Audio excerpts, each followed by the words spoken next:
साथियों, आज हम पढ़ेंगे कक्षा 8 सामाजिक विज्ञान का बेहद महत्वपूर्ण अध्याय भारतीय संविधान। तो चलिए वीडियो को शुरू करते हैं। साथियों, कल्पना कीजिए कि आप फुटबॉल खेल रहे हैं। सभी खिलाड़ी मैदान में दौड़ रहे हैं, लेकिन अगर खेल में कोई नियम ही नहीं हो, तो अगर मान लेते हैं कि आप फुटबॉल खेल रहे हैं और आपके पास फुटबॉल खेलने का कोई नियम ही नहीं है, तो क्या होगा? कोई भी किसी भी तरीके से गोल मार दे सकता है, हाथ से पकड़ लेगा या तो गोलकीपर जो होते हैं उसको हटा देगा।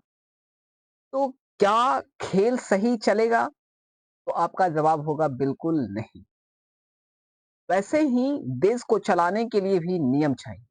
ये नियम बनाता है संविधान।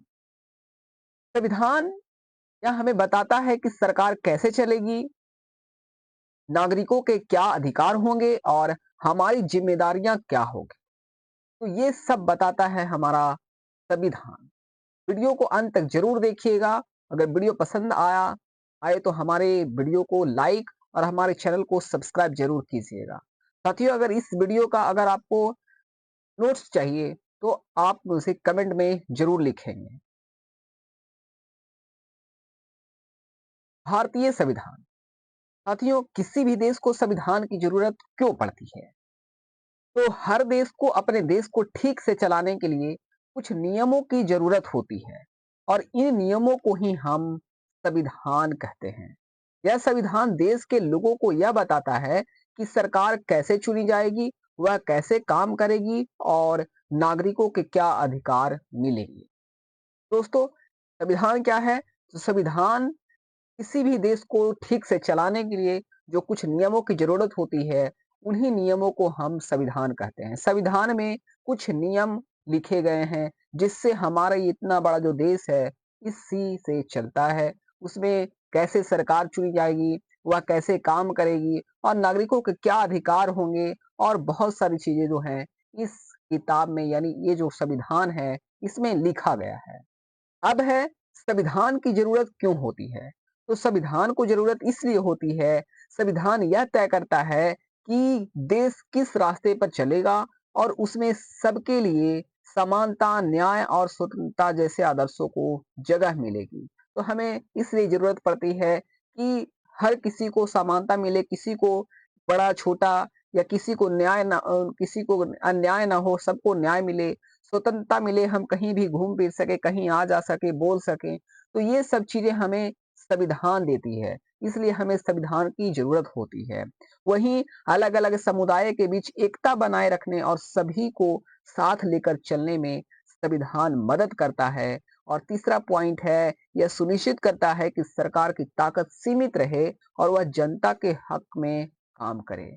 अगर जनता के हक में अगर सरकारें काम नहीं करेगी तो सरकारें तानाशाह हो जाएगी। जैसे आज के दिनों में आप देख रहे हैं कि सरकार किस तरीके से तानाशाही कर रही है, एग्जाम पेपर लीक हो जा रही है, हम कुछ नहीं कर पा रहे हैं। तो ऐसे लोकतंत्र में नहीं होता है। सरकार की ताकत सीमित है और वह जनता के लिए होती है, जनता की भलाई के लिए होती है। तो संविधान की जरूरत हमें इसलिए होती है ताकि हम संविधान की मदद से हम सरकार तक अपनी बात को पहुंचाएं और हम फ्री होकर किसी बात को रख सकें। तो ये हमें संविधान हक देता है। आगे है एक उदाहरण नेपाल का। नेपाल में पहले राजा का शासन था, यानी राजतंत्र। जहाँ राजा का शासन होता है वहां राजतंत्र कहा जाता है।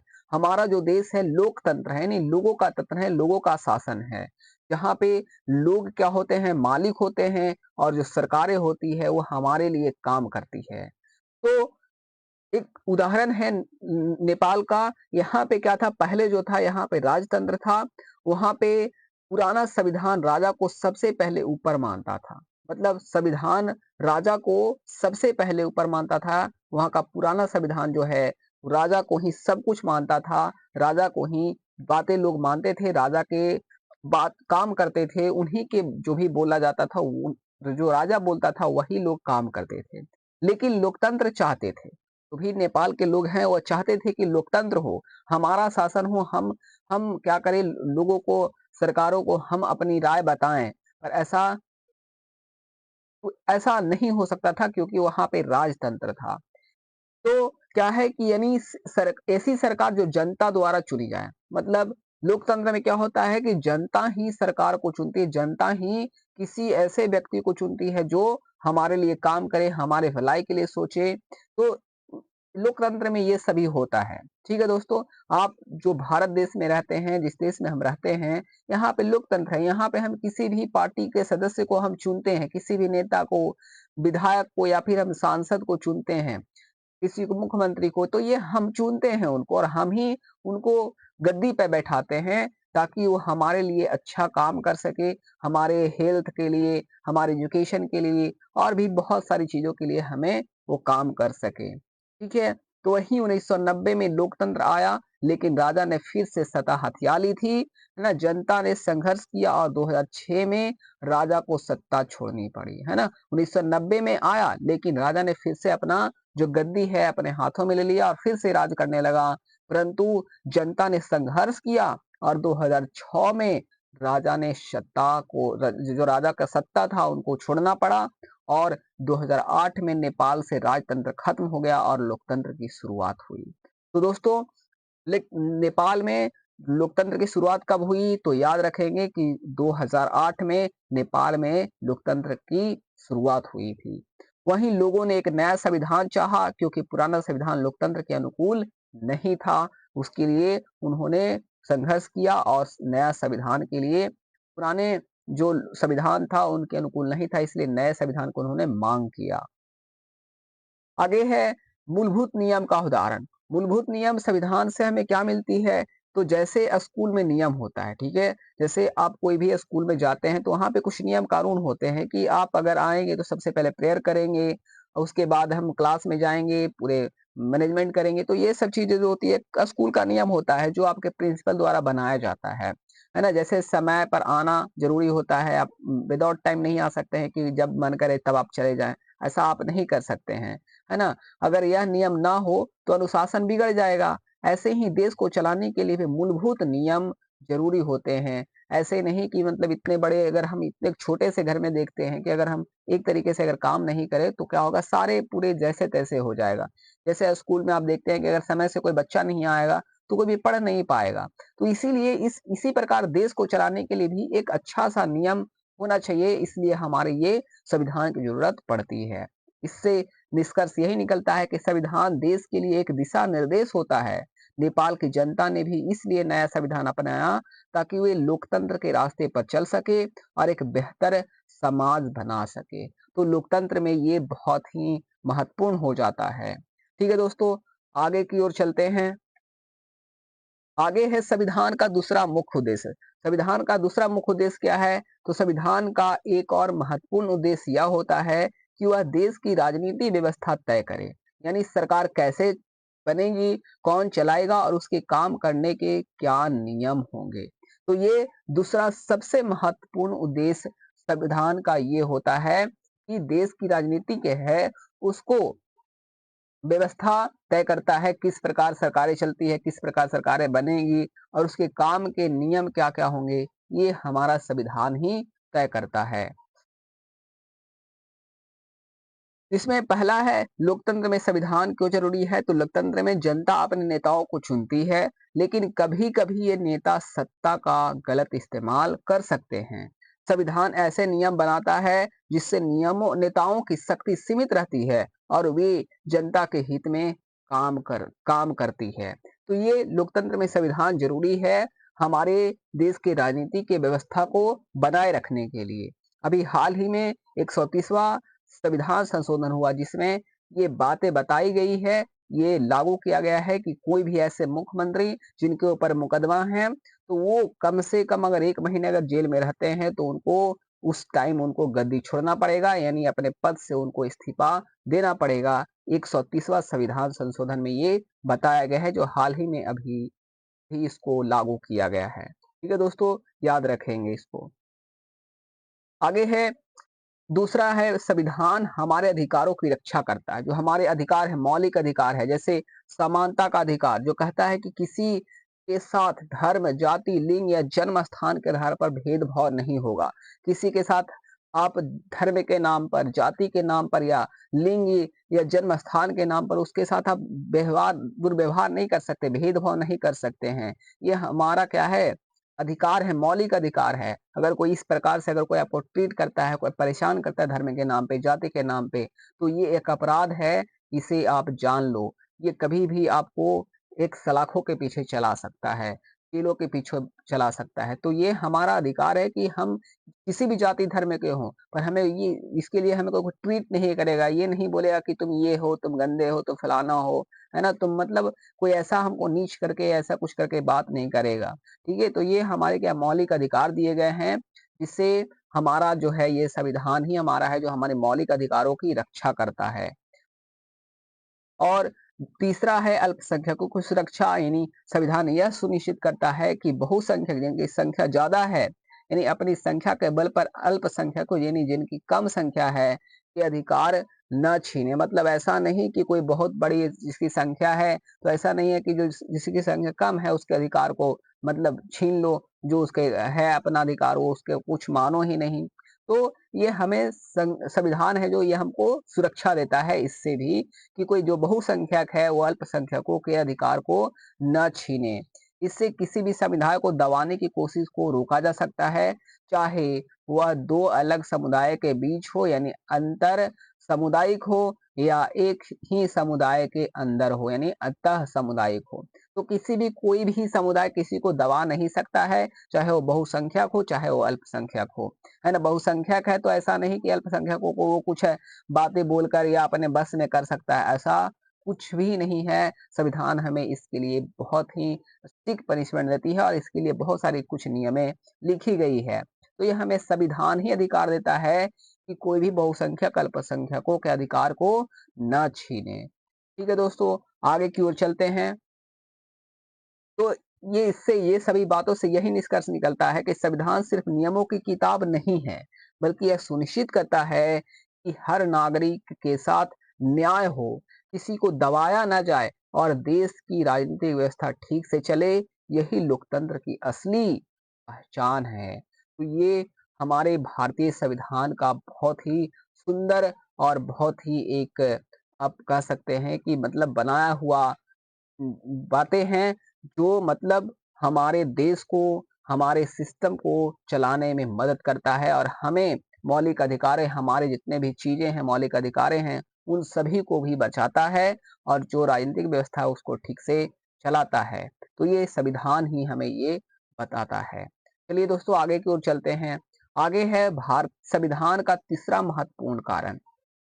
तो तीसरा सबसे महत्वपूर्ण कारण क्या है? तो हमें खुद से बचाना यानी हम कहें तो संविधान का एक और बहुत ज़रूरी काम यह है कि यह हमें हमारे ही गलत और नुकसानदायक फैसलों से बचाता है। कभी-कभी क्या होता है कि हम ऐसे अपने फैसले ले लेते हैं जो हमारे लिए बहुत ही गलत होता है। तो कई बार लोग किसी मुद्दे पर बहुत गुस्सा या भावुक हो जाते हैं और ऐसा निर्णय लेते हैं जो समाज और देश के लिए लंबे समय में नुकसानदायक हो सकता है। तो ऐसे समय में संविधान हमें रोकता है कि हम ऐसा कुछ ना करें जो देश के सिद्धांतों और नियमों का खिलाफ हो। तो इससे भी हमें बचाता है यानी कुछ भी अगर हम अपने मतलब अगर गलत चीज़ों में हम अपने पढ़ कर के कुछ ऐसा ले लेते हैं अपना विचार या विमर्श ले लेते हैं, तो इससे भी हमें संविधान क्या करता है, बचाता है। ये एक बहुत ही तीसरा महत्वपूर्ण कारण है कि हमें खुद से भी बचाता है संविधान कि अगर हम कोई गलत अगर कदम ले लिए, गलत हम फैसले कुछ ले लिए, तो इस मुद्दे पर भी हमारे संविधान है, वो हमें बचाता है, रोकता है। आगे की ओर चलते हैं। जैसे इसके लिए उदाहरण है कि मान लीजिए कि लोग यह सोचने लगे कि अब लोकतंत्र ठीक नहीं है, ठीक है? और किसी तानाशाह या सेना को सरकार चलानी चाहिए। मान लो कि ऐसा कुछ होता है, तो क्या होगा कि ऐसे समय में संविधान ही है जो यह सुनिश्चित करता है कि देश का लोकतांत्रिक ढांचा बना रहे और कोई ऐसा फैसला ना लिया जाए जो हमारे अधिकारों और आज़ादी को खत्म कर दे। तो ये हमारे लिए बहुत ही महत्वपूर्ण हो जाता है। जैसे हम ऐसा कुछ अपने मन में सोच करके या हम ऐसा कुछ विचार-विमर्श करके और हम बोल दें कि नहीं लोकतंत्र ठीक नहीं है, हमें तानाशाह या सेना को सरकार चलाने के लिए दे देना चाहिए। तो इससे भी हमें क्या करता है संविधान रोकता है और ऐसा कुछ नहीं फैसला लिया जा सकता है जिससे हमारे अधिकारों और आज़ादी को क्या कर दे, खत्म कर दे, है ना?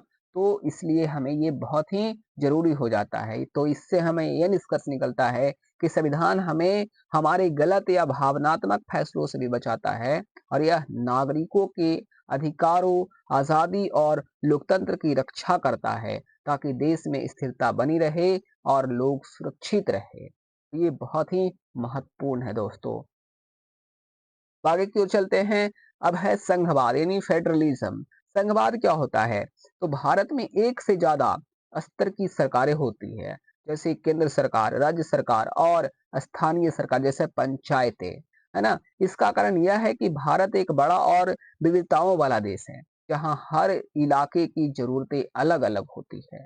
इसलिए संविधान में यह तय किया गया है कि कौन सी सरकार किन विषयों पर कानून बना सकती है और पैसे का इंतजाम कैसे होगा। तो ये संघवाद कहलाता है, यानी फेडरलिज्म कहलाता है, यानी राज्य केवल केंद्र के अधीन नहीं है, बल्कि उन्हें भी संविधान से अधिकार मिलते हैं। तो ये सब फेडरलिज्म होता है, संघवाद होता है ना। तो इसको हम संघवाद के रूप में देखते हैं। आगे है संसदीय साधन शासन पद्धति यानी पार्लियामेंट्री सिस्टम। ये क्या होता है? तो भारत में लोग अपने प्रतिनिधियों को सीधे चुनाव के जरिए चुनते हैं। जैसे हम वोट देकर किसी भी अपने नेता को, अपने मंत्री को चुनते हैं, और हर वयस्क नागरिक को वोट देने और चुनाव लड़ने का अधिकार है, चाहे उसकी जाति, धर्म या वर्ग कुछ भी हो। ठीक है दोस्तों, कोई भी है, यानी 18 प्लस जो भी व्यक्ति है, अडल्ट है, वो वोट दे सकता है, चुनाव लड़ सकता है, चाहे वो कोई भी धर्म का या जाति का या फिर किसी भी वर्ग का वो हो, वो वोट दे सकता है, चुनाव लड़ सकता है, उसका ये अधिकार है। ठीक है दोस्तों, यह लोकतंत्र की जड़ें मजबूत करता है और समाज में बराबरी लाता है। चुने गए प्रतिनिधि जनता के प्रति जवाबदेह होते हैं। अगर कुछ भी अगर होता है तो हम क्या करते हैं? मंत्री जी के पास जाते हैं, विधायक जी के पास जाते हैं, क्योंकि वो हमारे प्रतिनिधि हैं, हम उनके जवाब वो हमारे जवाबदेही है। अगर कुछ भी ऐसा घटना घटता है, तो हम सीधा उनसे सवाल कर सकते हैं, पूछ सकते हैं।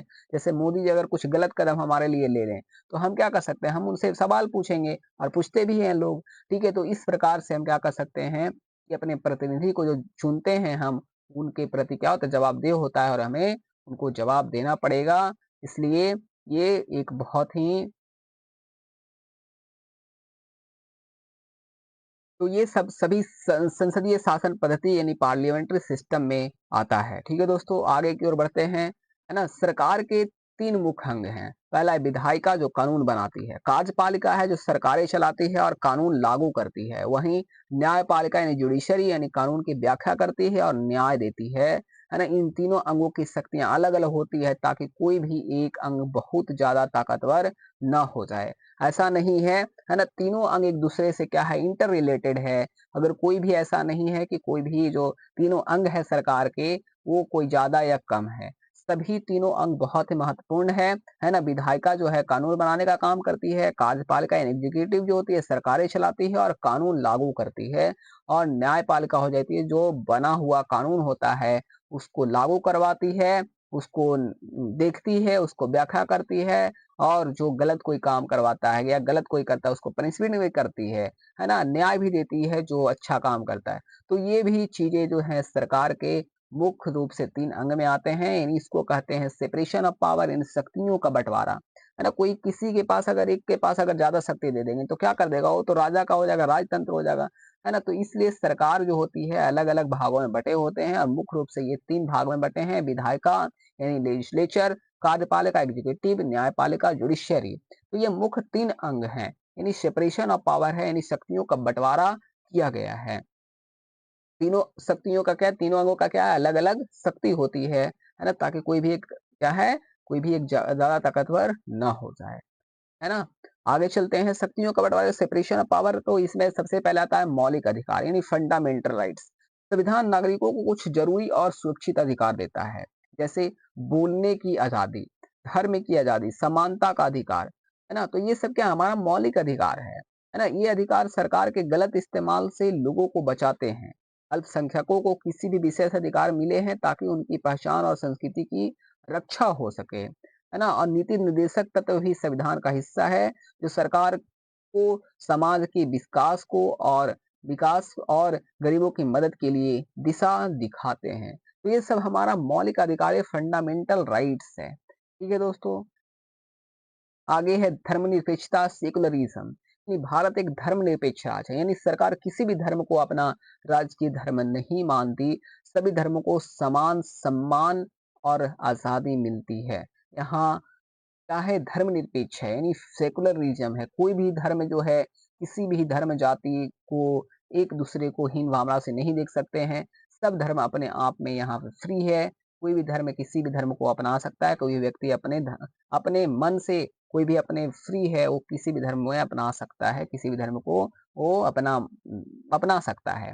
तो ये यहाँ पे मतलब सेकुलरिज्म है, धर्मनिरपेक्षता है ना? सरकारों के इस पे सरकार जो है इस पे इसका उसे ऐसा कोई अधिकार नहीं है कि वो जो है धर्म के प्रति वो अपना कुछ दिखाए। ऐसा सरकार को कुछ नहीं कहा गया है। नहीं, इससे क्या है कि हमारे संविधान देश की रीढ़ की हड्डी है ना? इससे यही निष्कर्ष निकलता है कि संविधान जो हमारा है, कॉन्स्टिट्यूशन जो है, हमारे देश की रीढ़ की हड्डी है। जैसे हमारे शरीर की हड्डी होती है, जो हमारे शरीर को पूरा खड़ा रखती है, उसी प्रकार से पूरे देश को पूरे हमारे जो भारत है ना? तो ये हमारे देश को रीढ़ की हड्डी की तरह काम करती है।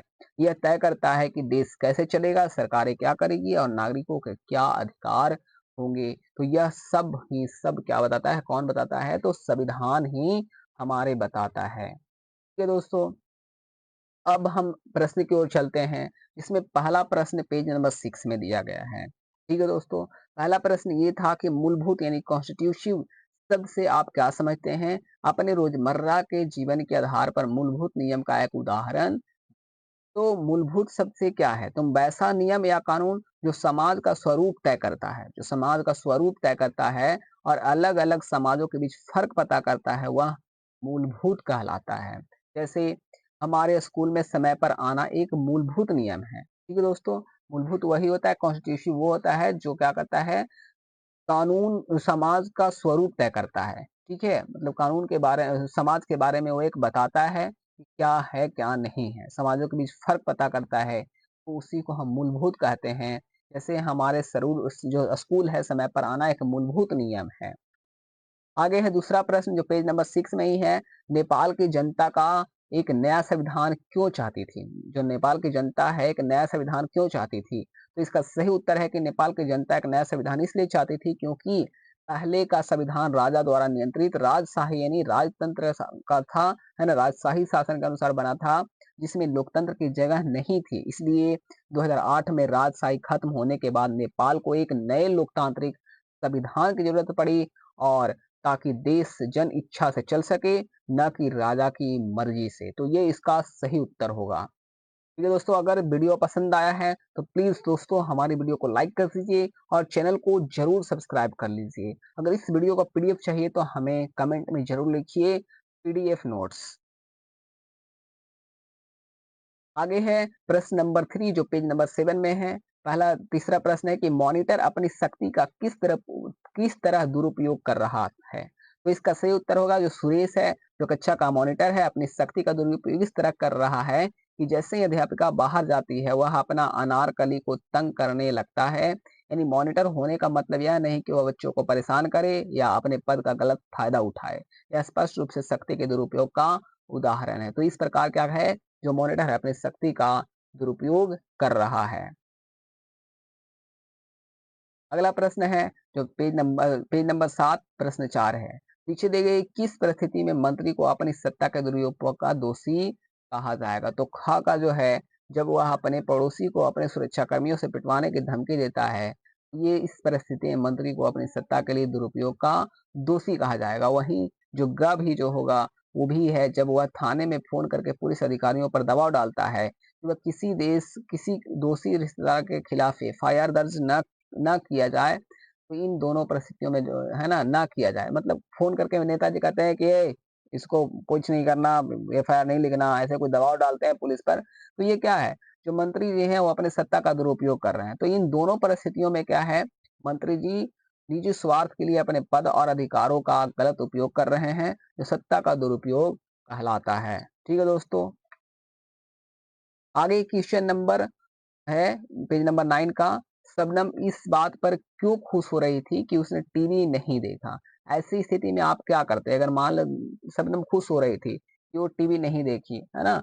तो ऐसा स्थिति में आप क्या करते? तो शबनम इस बात पर इसलिए खुश हो रही थी कि उसने टीवी नहीं देखा क्योंकि उस समय टीवी पर कोई ऐसा कार्यक्रम या बहस चल रही थी, जो लोगों की भावनाओं को भड़काने वाला था।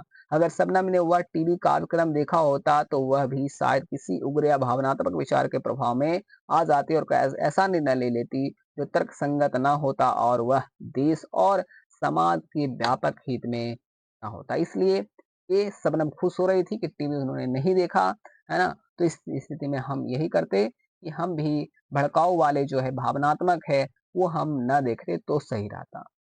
आगे है यही है कि इस स्थिति में अगर होता, तो मैं भी पहले सोच विचार करता, दूसरों की बातों और भावनाओं के प्रभाव में आकर तुरंत कोई निर्णय नहीं लेता। मैं संविधान के सिद्धांतों और देश के हित को ध्यान में रखकर सोचता कि क्या सही और क्या गलत है ना? इससे हमें यह सीख मिलती है कि लोकतंत्र में निर्णय भावना के बहाव में नहीं, बल्कि संविधान के मार्गदर्शन में लेना चाहिए। हम सब क्या करते हैं? हम सब यही करते हैं कि बस भीड़ है, चलो घुस जाओ, मारा-पीट है, घुस जाओ। तो ऐसा हमें नहीं करना चाहिए, अपनी भावनाओं को बहकाव में नहीं लाना चाहिए, है ना? कुछ भी जो करें हम उसको सोच समझ करें, संविधान के दायरे में करें, है ना? तो ये बहुत ही अच्छा होता है।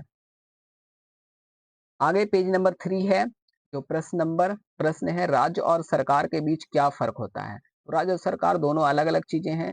सरकार वह संस्था होती है जो कानून बनाती और उन्हें लागू करती है। सरकार बदल सकती है, जैसे चुनाव के बाद नई सरकार आ सकती है।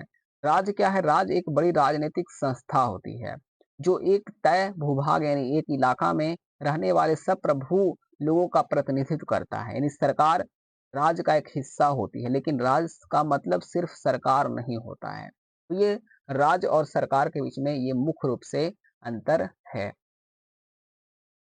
अगला प्रश्न है पेज नंबर 14 का, निम्नलिखित परिस्थितियों में कौन से मौलिक अधिकार का उल्लंघन हो रहा है? तो यदि 13 साल का एक बच्चा कालीन के कारखाने में मजदूरी करता है, तो ये शोषण के विरुद्ध अधिकार का उल्लंघन हो रहा है, क्योंकि संविधान के अनुसार 14 वर्ष से कम उम्र के बच्चों से मजदूरी कराना अपराध है। दूसरा प्रश्न है कि यदि किसी राज्य का कोई नेता दूसरे राज्यों के लोगों को अपने राज्य में काम करने के लिए उससे रोकता है, तो यह क्या है? स्वतंत्रता का अधिकार का उल्लंघन हो रहा है। हर नागरिक को देश के किसी भी भाग में आने जाने और काम करने का अधिकार है। ठीक है दोस्तों। आगे है तीसरा प्रश्न, यदि किसी जनसमूह को राजस्थान में तेलुगु माध्यम का स्कूल खोलने की अनुमति नहीं दी जाती है, तो ये क्या है? सांस्कृतिक और शैक्षणिक अधिकार को उल्लंघन हो रहा है। हर भाषाई और धार्मिक अल्पसंख्यक को अपनी भाषा और संस्कृति के अनुसार शिक्षा संस्थान खोलने का अधिकार है। चौथा प्रश्न है कि यदि सरकार सशस्त्र बलों में कार्यरत किसी अधिकारी को इसलिए पदोन्नति नहीं दे रही क्योंकि वह अधिकारी महिला है, यानी यहाँ पे समानता के अधिकार का उल्लंघन हो रहा है, क्योंकि लिंग के आधार पर किसी के साथ भेदभाव नहीं किया जा सकता है।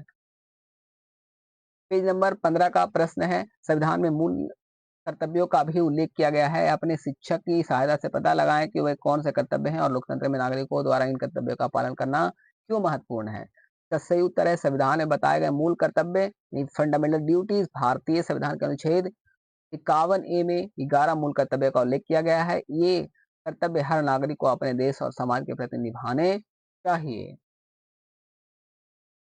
मूलभूत जो मुख्य मूल कर्तव्य हैं, ये हैं संविधान का पालन करना और उसके आदर्श से संस्थाओं और राष्ट्रध्वज और राष्ट्रगान का आदर करना।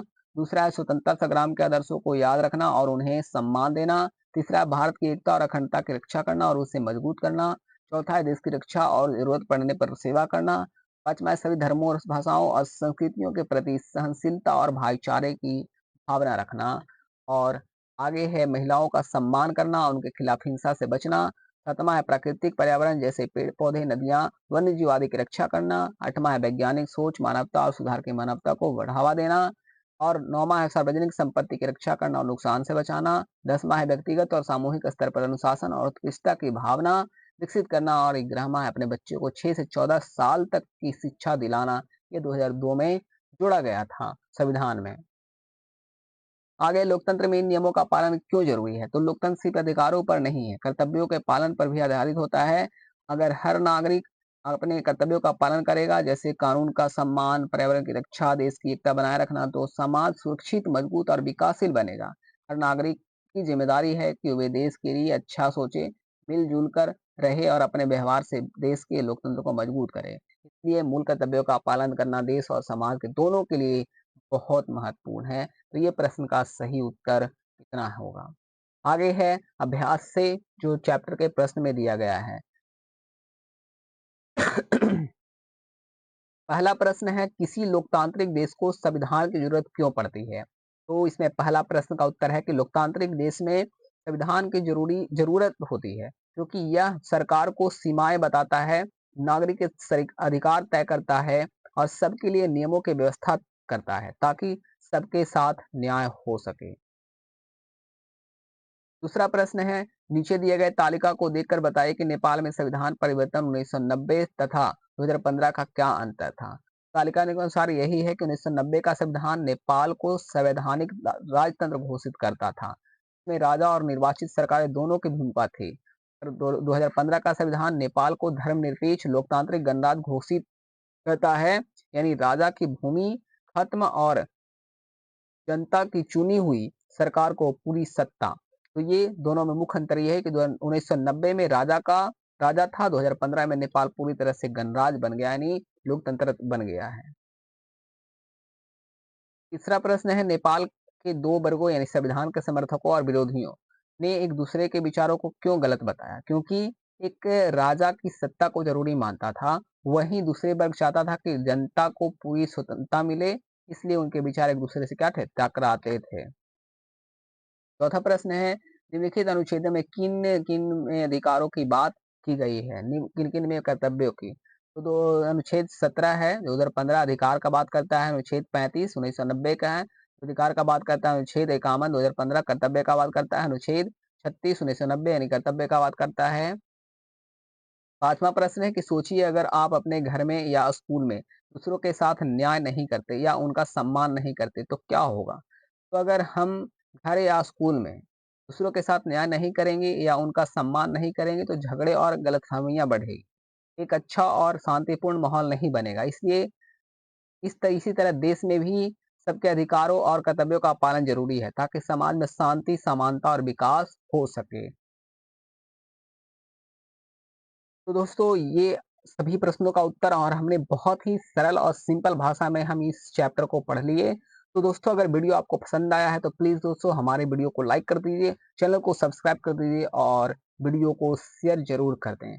और कमेंट में ज़रूर लिखें, अगर नोट्स चाहिए तो पीडीएफ नोट्स भी के लिए दोस्तों अगर वीडियो पसंद आया तो प्लीज़ लाइक कर दें। धन्यवाद। जय हिंद, जय भारत।